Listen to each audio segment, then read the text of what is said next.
dan bersama rohmu. Inilah Injil suci menurut Lukas. Dimuliakanlah Tuhan.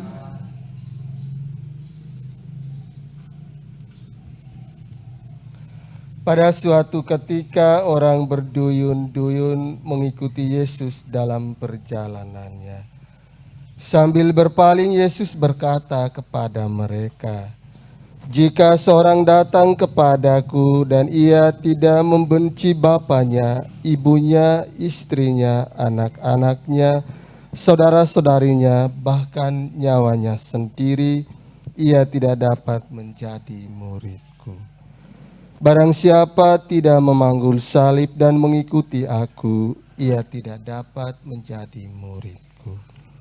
Sebab siapakah di antaramu yang mau membangun sebuah menara, tidak duduk membuat anggaran belanja dahulu? Apakah uangnya cukup untuk menyelesaikan pekerjaan itu? Jangan-jangan sesudah meletakkan dasar ia tidak dapat menyelesaikannya."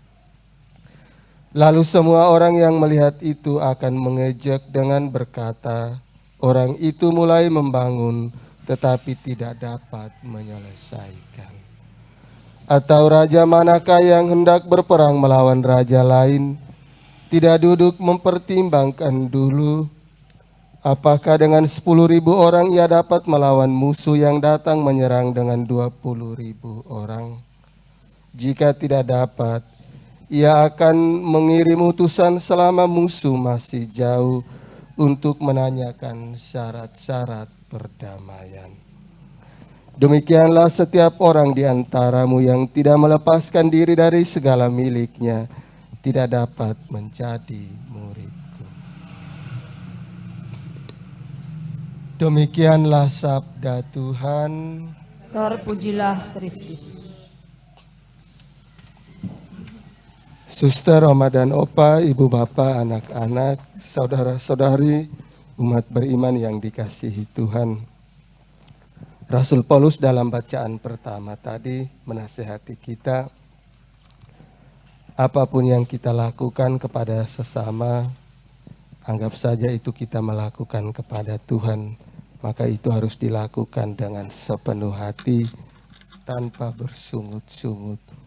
Sedangkan dalam Injil hari ini Yesus mengingatkan kepada kita, menjadi orang Katolik pengikut Kristus tidak bisa setengah-setengah. Kita dituntut totalitas untuk menjadi orang Katolik pengikut Kristus yang baik. Ketika kita mengatakan diri kita orang Katolik, tetapi kita masih melekat pada hal-hal duniawi yang membuat pikiran kita seringkali menjauh dari Yesus, maka itu panggilan kita menjadi pengikut Kristus perlu dimurnikan dari waktu ke waktu. Dan seringkali kita masih mengalami hal itu. Di satu sisi kita menjadi pengikut Kristus, tetapi di sisi lain seringkali kita masih terikat pada hal-hal duniawi.